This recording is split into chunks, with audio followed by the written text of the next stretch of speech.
uncomfortable myself, right? So you're hot, you're cold. Dementia patients are always cold, right? Their hypothalamus has been damaged. They no longer have the ability to regulate their temperature. So they could have a winter parka on and gloves and be sitting there and telling you they're cold. So plan for it. When we first started here, we'd have family members in August send their loved ones in shorts and t-shirts, you know, and everybody has a pair of pants and an extra jacket in case they're cold. That might be great for when you're outside. And even then when they're outside and it's 95 degrees, they're still telling you they're cold. They can't regulate their temperature. They don't understand how they feel. So we have to do that for them. All right. Communication. So simplifying the communication. So we talked about this. Use short, clear sentences. Okay? And you want to use the same words that you use. So if dinner is always dinner and somebody shows up and starts talking about supper, your loved one may be confused, right? If you always go into the bathroom and talk about going potty, that's the word that you use, right? People with dementia can't learn new information, but what they can do is develop a routine. So the more we keep things consistent, the more we keep a regular routine. There has never been a person that I have taken care of with dementia and their family member who has told me that when they've taken their loved one away on a vacation to visit people and they got them out of their routine, that the person with dementia did better or even did well. They rely heavily on routine. And so if we can make things as clear, concise, and minimal words, we do not have to go into a big explanation about why we're doing what we're doing. Short and sweet. One step at a time. And break it into simple instructions, right? And we've talked about this before, right? Like you don't give them the placemats and say, go to the table, put these on the table, and then put the napkins with the fork and knife. They lost you after go to the table, right? So simple one-step command. And then, and I know that this bothers a lot of people when I say it, praise them for what they did. I'm not saying in a childlike kind of way, but wow, those placemats look great on the table. You're making an observation. They're the ones who put the placemat on the table. They feel really good about that because they put the placemat on the table, right? You're not saying, oh, good job, Johnny, you put the placemats on the table, right? You're not being childlike, but you're making a positive observation about something that they did. And now they're going to be more likely to come back and look like, what's next? What do I have to do next? I want another one of those compliments, right? Oh. If I had to say there was another pearl and another bane of my existence, it is to avoid arguments or correction, right? How many times do we want to say, Dad, I told you, we're not going there today. You can't do it. And it always has to be our fault. Oh, I'm sorry. I thought we were supposed to go there today. Thanks for letting me know it's tomorrow. Even though it's not tomorrow and it's today and in an hour you're leaving. It doesn't matter. This is where the phrase, pick your battles, comes from. If it's really important, if it's dangerous for them, it's going to cause them a problem, then go ahead and pick that battle and make sure they're safe. I have one gentleman who has come to me from the support group. His wife goes to another center not here. And he tells me that he has a character flaw. He has to be right all the time. And he knows it's his character flaw. And every single time she says something wrong, he corrects. And so I said to him, there's only so much I'm going to be able to do to help you. Because I can give her medication that will make her a little bit calmer and a little bit more easier to get along with. But nobody wants to be corrected on a regular basis all the time. If she thinks the children are playing in the house, let her believe the children are playing in the house. As long as she's not distressed by that, nope, he has to reorient her and tell her there are no children in the house. So again, you can try these things. If they work for you, that's great. I'm going to bet you they are. I've been doing this for a while. I know that bringing people with dementia back into our reality, trying to bring them back into reorienting them, never works well. The other thing I tell people, and I use this a lot, is I don't know where their brain is at sometimes, right? So I ask them. They come in and they say, "Where's Ma?" "I don't know, Dad. Where do you think Ma is?" "Well, it's dinner time. She must be over in the kitchen cooking." "That's where she is, Dad." Well, now I've let him tell me where he thinks Ma is. So now I know where his mind is. Now, Mom's been dead for 5 years, right? But I didn't know where he was going to go with this. And I just told him he was right. Everybody likes to be told they were right. And the anxiety goes down and they can move on to something else because he's answered his own question. Turning the question around on them is helpful in a lot of different ways. It helps you understand where they're coming from, right? How far off from reality are they? So when Marie came in the last time, I said to her, do you have siblings? She said, well, I had sisters, but they passed away. Now this time when she came in, her sisters were in Massachusetts. Okay. He wants to tell her that the sisters have passed away. Nope, we don't do that. Not going to be positive. So, all right. So focus on reassurance instead of correcting mistakes. Okay. Emotions. One of the things that people with dementia have is very strong emotions. They get very anxious. They get very fearful. They get angry. When you validate someone's emotion, it is very helpful in de-escalating a situation. If they're mad about something, instead of trying to understand how to talk them down from that anger, the first thing you want to say to them is, I see that you're very upset.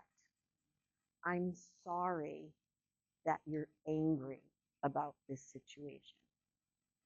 All of a sudden, you've made them the focus. You're caring about them.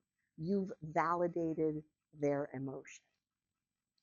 It works really well when you're arguing with your spouse to validate the emotion, because it takes a lot of wind out of that sail of, now I'm angry, because you've acknowledged that I'm angry. I'm not saying it's my fault you're angry. I'm not saying something I did is what made you angry. I'm just saying, I'm sorry to see you upset. I love you. I care about you. I don't want you to feel this way. So when we validate the emotion, it gives us an opportunity to reset, right? Same way that pause, the same way that 4 deep breaths or that 15 seconds of time gives us time to reset. Because the person with dementia now has to figure out what they're feeling. Because now all of a sudden they're feeling like somebody actually cares about them and is taking care of them. And it oftentimes will de-escalate the anger. Okay? So respond to the feelings, not just the words or facts, right? We talked about avoiding correcting. There's redirecting, right? And then there's reorienting. And sometimes we do a kind of a combination of reorienting and redirecting, where we do bring them back into reality a little bit, but we do it in a joking way or a more gentle way. I had a patient tell me today that her husband, after dinner at the assisted living, wanted to go to the elevator and go upstairs to go to physical therapy. And it was like 6:30 at night. He was thinking it was like 9:30 in the morning. And so she was joking with him about how she was too tired to do physical therapy because it was 6:30 at night. And then he looked at his watch and he realized it was 6:30 at night. And she was able to give him that piece of information by making fun of herself that she was too tired or too old to do any kind of exercise at 6:30, without telling him, no, David, it's 6:30 at night. We're going back to our room. We're not going up to physical therapy right now, right? So, and again, this is a lot of, thinking on your feet kind of things. But when these behaviors happen over and over, and that's the other thing that's really great with patients with dementia, you don't need fresh material. What you've used in the past is going to work again. And I often tell family members that, keep that notebook. When he got agitated last time, I reminded him of, the time I dropped the ham on Easter when he couldn't set the table, right? And we laughed about it. You write that down and you remember that. And the next time it comes up, you use the same story and the same excuse because it worked, right? So write down the things that work. Okay. Distraction over confrontation. This is where we talked about finding things that distract them, finding things that they like to do. So, I have the gift of having a local granddaughter, and I get to spend a couple of hours with her every week. And I find that I oftentimes have to distract her when she wants to do certain things. And I've come to figure out what she really likes. Like, I know the stickers are going to work way better than the coloring book, right? We know what our loved ones' distractions are. We know what they like to do. Sometimes they just want to go sit on the couch and watch TV. And it's, you look tired. Come on, let's go sit down. Or, I really need your help. Patients with dementia love when we say that to them. I really need your help. I need you to help me do whatever. And what you're really asking them to do is what you want them to do. They think they're helping you do that. Right?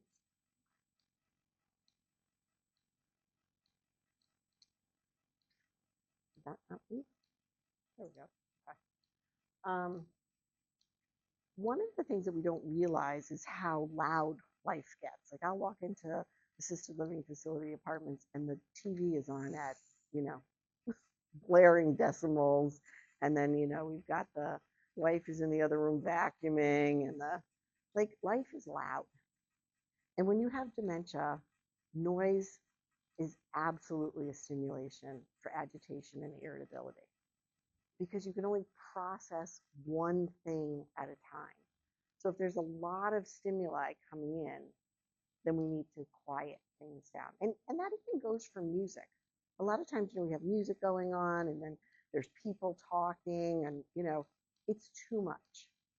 We want to try to keep the environment as calm and as quiet as possible. If we play music, we want to play it low, not really, really loud. It should be background, right? So there's a whole kind of school of thought about physical touch. Sometimes physical touch can be very, very helpful. We know that a hug oftentimes is what we need, right? Sometimes a reassuring hand on a shoulder, a little rub of a shoulder will get your own natural endorphins going and make you feel a little bit better. But sometimes when somebody's really agitated or angry and you try to put your hand on their shoulder, you're just going to set them off. And you know your loved one. You should, at least, be able to sort of gauge. But I'm telling you, if you think they normally like it when you come up and put your hand on their shoulder and now all of a sudden they're really agitated with you, then there's more going on here than you're able to figure out from that behavior. They're trying to communicate something more to you in that moment if they're not behaving the way you normally expect them to in that situation. Does that make sense? Yeah, we talked a little bit about the repeated questions, right? Answering them calmly, verbal and visual cues, whiteboards with the answer, right? You want to give them some autonomy. You want to give them some ability to answer their own question, right? So, what time are we leaving for Town Square? 9 o'clock. It's 7:30. You know you're going to get that question 10 more times. You go, Mom, I'm going to write it on the whiteboard here. I'm going to put it right here in front of you. And then the next time they ask, you answer, but you say, I think I wrote it on the whiteboard. And the routine. And you do it over and over again, right? Sometimes it sticks, sometimes it doesn't, sometimes they go, but then the other thing that you need to do at that point is redirect, right? You have to get them interested in something else. Because if you leave them sitting there trying to figure out what time they're leaving for Town Square, that's not going to work. And that's when you get out the load of white washcloths that need to be folded for the 50 millionth time. And you say, can you help me with these and fold these for me while I get ready for us to go?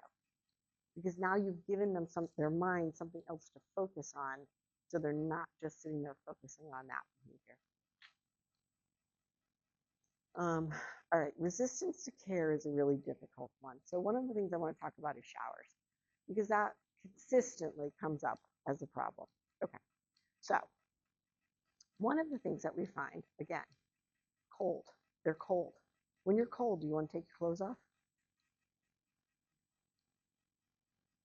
So I tell people, go out, go to Walmart, spend the $10, get one of those little space heaters, plug it into the bathroom, and make it so bloody hot in that bathroom that they're going to walk in and go, oh my God, I gotta take my clothes off. Okay?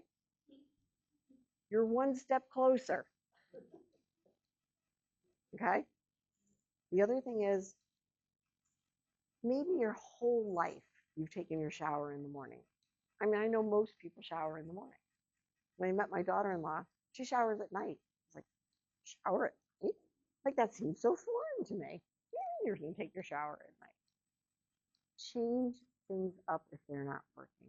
If they've always been a shower at night person and they sundown in the afternoon and they're really tired and agitated, don't try to give them a shower at night. Try it in the morning. Try it midday. We have one member here who we couldn't figure out when to give him a shower. For some reason, after lunch, maybe it's once all that food's in his belly and he's a little bit calmer, but he is an after lunch, they go straight to the shower room and he's perfect. So try to find that time that works. And then once you find that time that works, stick with it. Reward. We're going to take a shower, and as soon as we're done with the shower, we're going to have a cupcake. Not, I'm going to give you a cupcake if you take a shower, because that's childlike and demeaning. But I bought the most wonderful cupcakes, and I really want to have one, but we got to take the shower first before I'm going to sit down with you and have a cupcake. It sets the expectation. Okay. Calming music, same thing, very simple steps. And, again, we don't have to they're not out there running marathons or picking tobacco in the fields, right? You got to hose them down quick, get some soap on them, dry them off. They don't need like every inch, it can be very quick, okay? Wandering. Wandering is always a behavior that I worry about. When people say to me, oh, she's never left the house before. And my word is always what? Yet. She's never left the house yet.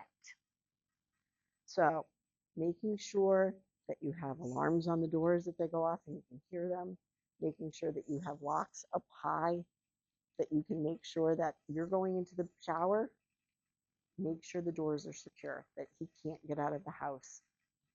You may be in the shower, he may look around, not know where you are, and that's going to be the precipitating reason he goes wandering out that front door. It's never too soon to secure the house, so that if you're not present, watching eyes on them at the moment, that you have those locks so that they can't get out of the house. Okay?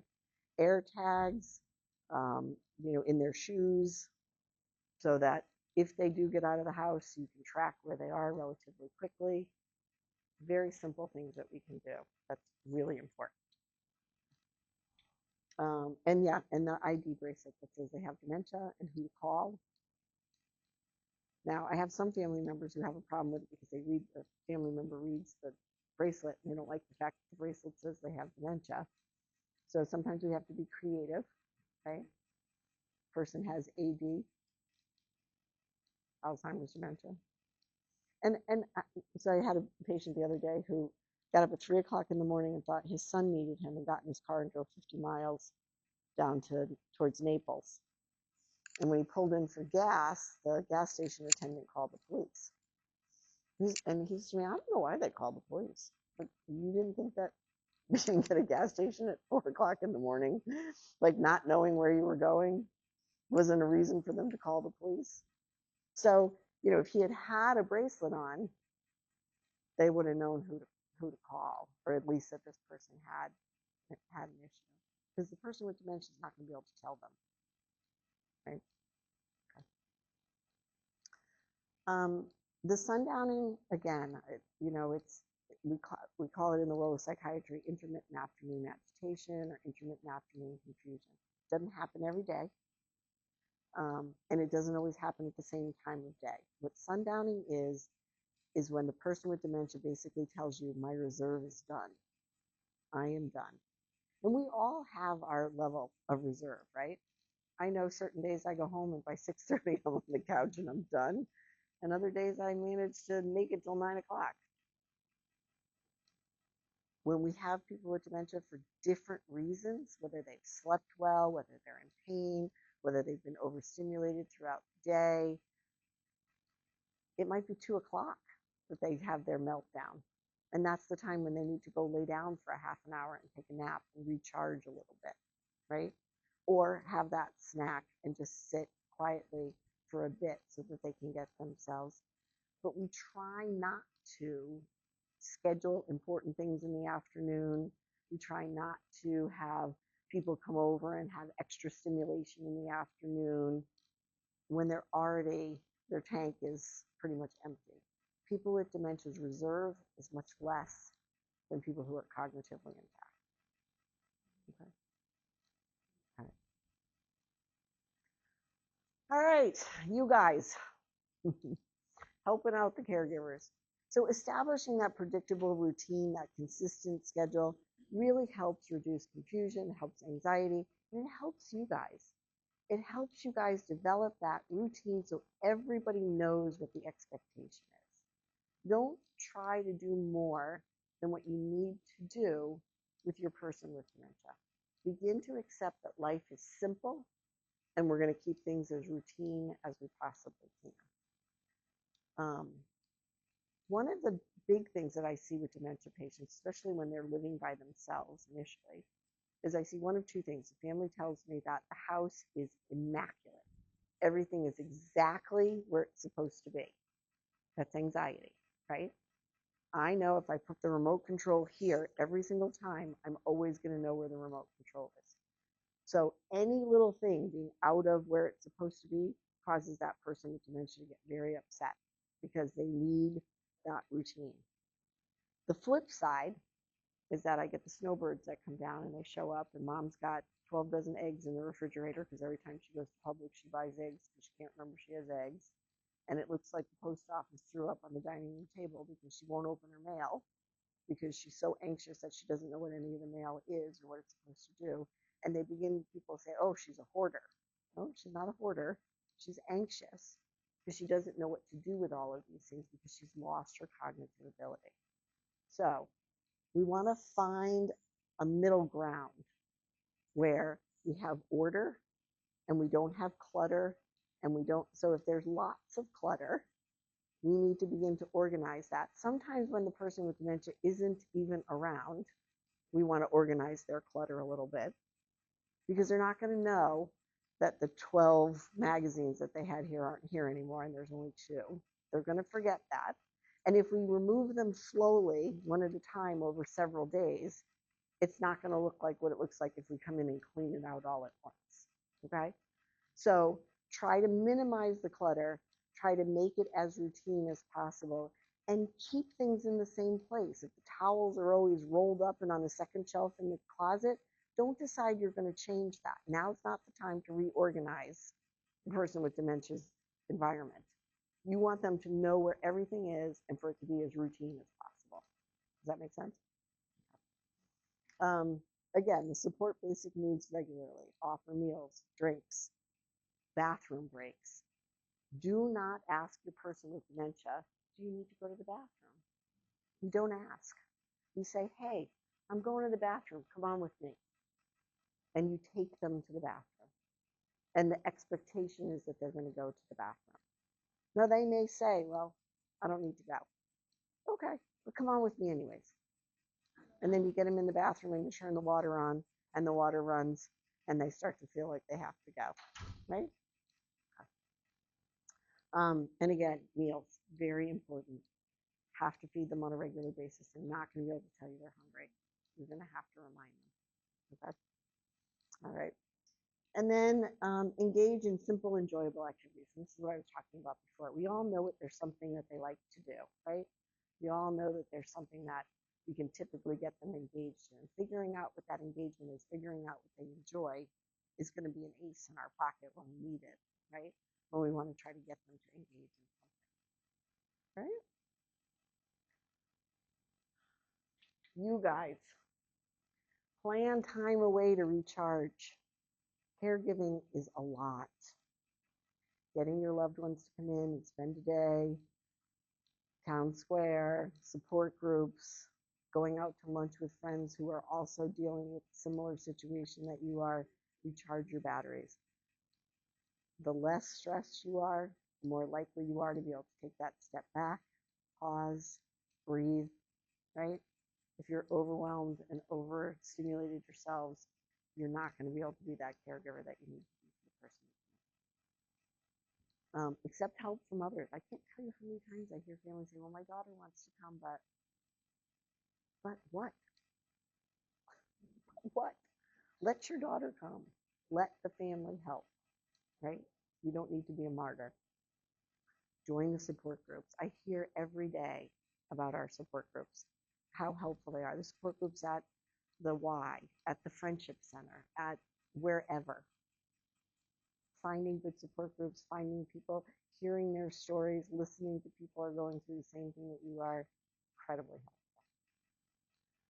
And then monitor your own health. I cannot tell you how many times I hear, oh, he finally passed away from dementia, and she found out she had breast cancer because she hadn't had a mammogram in 3 years, right? Because she couldn't take the time to go. Don't give up your own health for your person with dementia.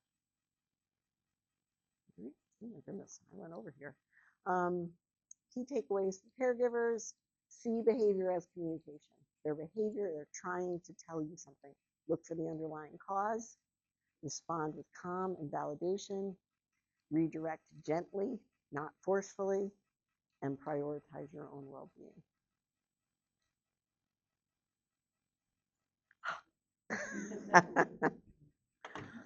I know you guys all like handouts, so this time I did a handout for you.